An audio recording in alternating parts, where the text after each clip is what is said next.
hitting that car that day. Just fuck that. I hope he got in trouble for hitting that car that day.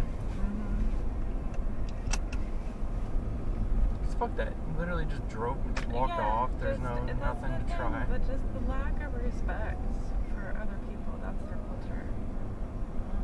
Ruined now. Ruined now, yeah, exactly. What house is he? It doesn't, the size doesn't justify that spot. Yeah. Well, we've got money, we're just gonna waste it all on it, seems like. He spells my name different every time. Matt, thank you, Janelle. Let me know how you want to proceed with the draft letter I sent over. Oh, tell him sorry, yeah. I think it was good, right? Well, which one? I didn't read that if there was a second one. If there's only one, the issue is it had like overlapping information. Or no, sorry, he wrote it before we got the notice, so it's kind of like in. I don't want to address the notice, but I'm torn. What do we?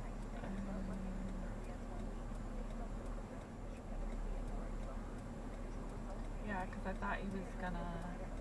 I mean, you should. We received it in the mail too, so we can't. No, not even that. I'm just saying that you can't say you didn't get it. No, not that. It's the timing. So whatever wording he has, I don't want it to feel like it doesn't address what we've been talking about. You fucking retard. You know you're getting over. That's exactly why you're doing it.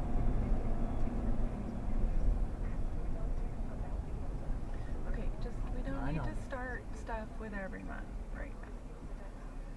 Just let them go.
Never rattled before. Nothing in here rattled before. It'll last 300, 400,000 miles, but there's probably going to be some rattles.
Santa Cruz Highway 17. Pretty peaceful ride right now between Los Gatos and Santa Cruz. Both directions of 17 look great, getting a break from the rain. Although there's still a little runoff, though, so watch out for some standing water here and there. And of course, speaking of water, Marin County, traffic is light, luckily, but many areas of Marin County continue to experience significant flooding in the wake of record-breaking heat tides. As we've been covering live here today, KCBS, we still have that off-ramp shut down in Marin County, northbound 101, northbound side, the off-ramp to Highway 1 and Stinson Beach. A lot of surface streets between Sausalito and San Rafael. So pay attention, stay off the roads if you can. Avoid driving through that standing water or flooded water. And next update at 1:38 on the traffic leader, KCBS. Nikki T, we've got some cloudy skies and the rain will return later this afternoon. Also, some strong southerly winds. A wind advisory now in effect. It'll be in effect through tomorrow afternoon. Strong southerly winds, 15 to 25 miles per hour, gusts to 50. Traffic and weather together on the 8s on All News 106.9 and AM 740 KCBS. Also, coastal flood warning remaining into effect until 2 this afternoon and a gale warning remaining in effect through 3 tomorrow morning. Traffic and weather together on the 8s on KCBS. News that matters to you around the bay, around the world, around the clock. All News 106.9 and AM 740 KCBS. It is Friday, January 2nd, 2026. Coming up on KCBS. I'm Jennifer Hodges. The good news and bad news when it comes to the health of birds around the country and locally. A discussion on navigating the stress of rising healthcare costs. A new AI scam in food delivery services. And Swiss authorities believe a champagne bottle smuggler caused the New Year's deadly bar fire. I'm Margie Schaefer. Thanks for being with us. KCBS News Time is 1:31. I don't know, but now they're not going to talk. News. Tell the story. Fucking assholes. I'm hooked! Blind bottles ignited a ski resort bar fire. It killed at least 40 people on New Year's Eve. CBS's Raimi Inocencio. We were told that actually there's only one entrance and one exit. The Forensics Institute was also going to look into a possible penal case against the owners here for possible negligence. The world's best-selling electric vehicle is not a Tesla. The crown goes to Chinese EV maker BYD. CBS's Michael Wallace. Tesla sales fell short of estimates during the fourth quarter after the Trump administration phased out a $7,500 tax credit for EVs. The FBI says it stopped a plot by an 18-year-old inspired by ISIS to attack a North Carolina grocery store and a fast food restaurant on New Year's Eve. CBS News legal contributor Jessica Levinson. You have the suspect being very specific about these are the weapons that I want to use, this is where I want to use them, and this is the time I want to use them. CBS News Brief, I'm Jennifer Kuiper. Every weekday at 9:20 a.m. on KCBS, we're giving you direct access to top experts in various fields. Today, there are 350 medications set to raise their prices for U.S. patients. The stress on American healthcare costs come as the Trump administration's top health officials call on drug makers to relieve the pressure. To tell us more, our KCBS's Steve Scott spoke with Dr. Ben Ippolito, a senior fellow in economic policy studies at the American Enterprise Institute, where he researches the pharmaceutical market, health economics, and more. KCBS listener Leo asks, where does universal health care fit into these discussions? Perhaps that's a reference to what we talked about earlier, where other countries, people pay less, countries that may have universal health care. Yeah, that's right. Universal healthcare, in the most simplest sort of form, really talks about coverage, right? Ensuring that everybody has insurance coverage and it comes with a certain amount of access. The United States does not have universal coverage in that formal sense, although we are relatively close. The vast majority of the country has formal insurance. That said, I think the bigger issue is about how insurance covers drugs and how those prices are set. You know, the vast majority of people who are concerned about drug pricing have insurance. And what they're saying is that even when I use my insurance coverage, I still have, for example, a high out-of-pocket cost. And so that, to me, I think is a more important thing than just pure coverage, although greater coverage obviously helps. Other countries, the other thing to remember is that they generally have some version of a system where the government is able to essentially regulate the prices and the structure of insurance for everybody. The United States is a little bit different. We have this big hodgepodge of public programs and private markets and so on. And so it is a little bit more complicated to effectuate some of the changes people might want. Another listener question, what is the role of advertising when it comes to these new drugs? Do you feel patients are misled by the marketing side of the pharma industry? Yeah, it's a good question. The United States is unusual in the sense that we allow drug companies to advertise. I'm conflicted on this because in a normal market, there's nothing really wrong with advertising if you think that people are getting sincere information about, for example, a new treatment for some condition that you might have. Maybe it's spurned to go to your doctor and actually ask about it and see if that's something that might help improve your health and your well-being and so on. And so from that perspective, I think it seems fine. There are some concerns, I think, that maybe that affects consumer behavior in ways that some people worry about. I'm not too worried about it myself, because ultimately you still have to get your doctor to prescribe something and then your insurance to cover it. But we are unusual in that respect. There are a lot of people who are interested in stopping that. I'm not 100% sure whether that's a good or a bad thing, but it is an active policy discussion. All right, we have another question here. What kind of things should Medicare beneficiaries keep in mind in 2026 as it pertains to rising medication costs? That's an excellent question.